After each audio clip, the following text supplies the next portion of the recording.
I don't really have very many friends, but the friends I do have, I'm very loyal to. So even losing one is a heavy blow for me. This man was the last person to see 19-year-old Leah Porter before she disappeared. We did everything together, listened to the same music, did the same things, fought like brother and sister all the time. In 2006, Leah, her brother Max, and their mom Renee moved to Cotopaxi, Colorado, unaware that it's part of what's known as Prison Valley, home to more than 10 prisons. In 2013, Leah graduates from high school, while Max earns a massage therapy degree before moving to California. Leah struggles with loneliness and depression after Max's move. Despite Max's attempts to support her with messages and calls, Leah is emotionally distressed. On June 5th, Renee receives a call from Max with worrying news. He was frantic. He said, I have been trying to get a hold of Lee. She won't respond. I knew there was something wrong right away because I couldn't get a hold of her. It was just days of calling back and calling. Leah starts worrying her family by not responding to her brother Max's messages. When Renee, her mother, learns that Leah stayed at a hotel with a man named Jesse on June 2nd and hasn't been heard from since, concern escalates. Max flies to California while Renee calls the police and files a missing person report. Investigations lead to questioning Jesse, but no evidence is found against him.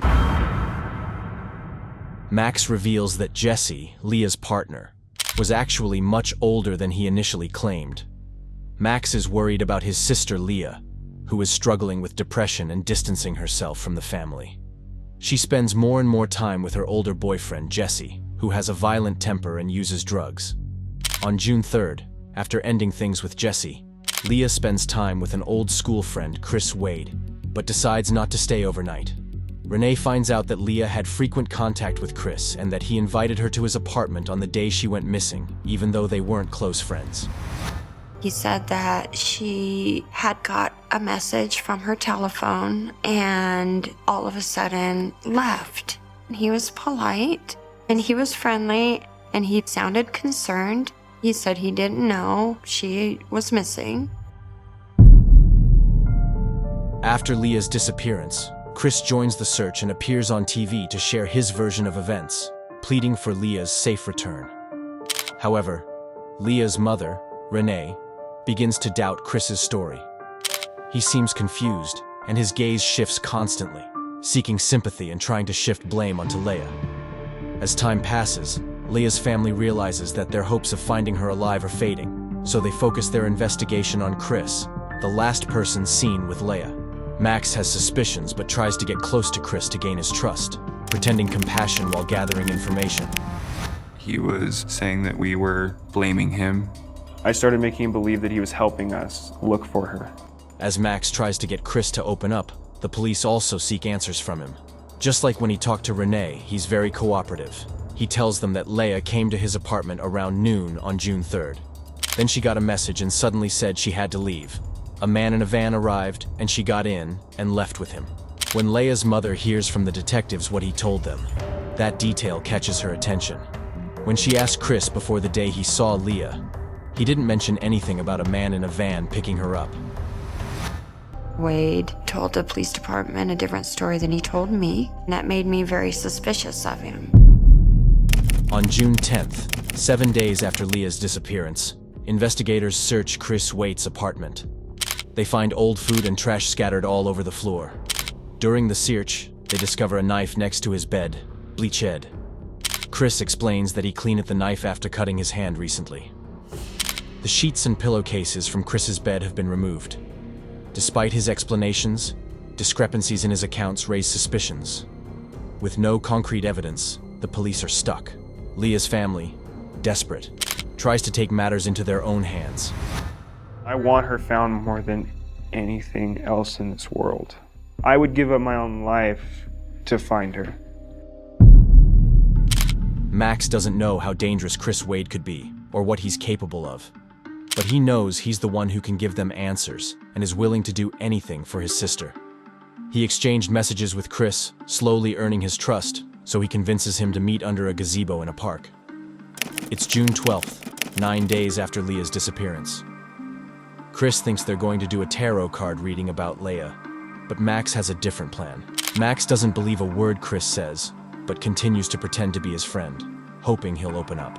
Gently, he encourages him to talk about what really happened on June 3rd, knowing he must be cautious.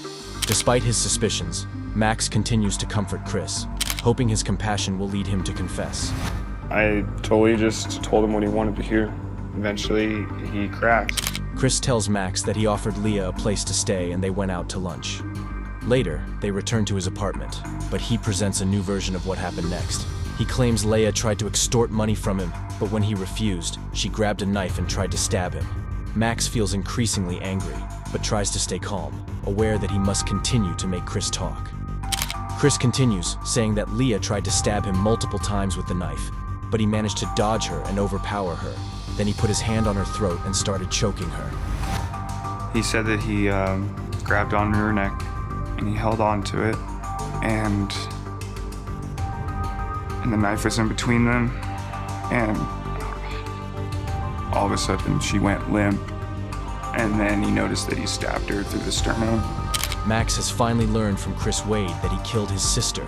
He reveals that he recorded everything and finally lets out some of his anger. Chris Wade deceived everyone, pretending to be involved in the search for Leah when he actually killed her.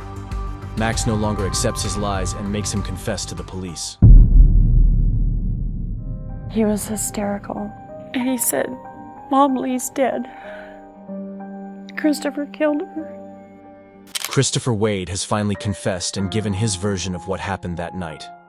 But after all his lies and changing stories, Leah's family doesn't believe he's told the whole truth. He claims to have killed Leah in self-defense, but the police quickly learn he's not the innocent man he pretends to be. He enlisted in the army after high school and practiced jiu-jitsu for self-defense, but after 2 years in the army, he was discharged after telling psychiatrists he had fantasies of rape and murder towards women. You lying son of a you killed my daughter. I believe that he lured her there to kill her. This was a cold, calculated murder.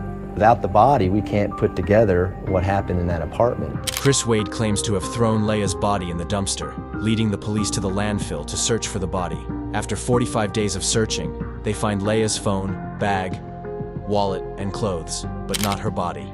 Wade continues to provide no new information, so he's convicted to 48 years in prison for second-degree murder. Leah's family still doesn't know all the details about her death, but they continue to hope to find her body and bring her home. I look forward to the day that I get to meet my daughter. But in the meantime, I'm gonna try and find her. She needs to come home with us. She needs to be somewhere near her family. Throughout it all, Max has always loved and protected Leah. It was his bond with his little sister that helped him see through his killer's lies and bring him to justice.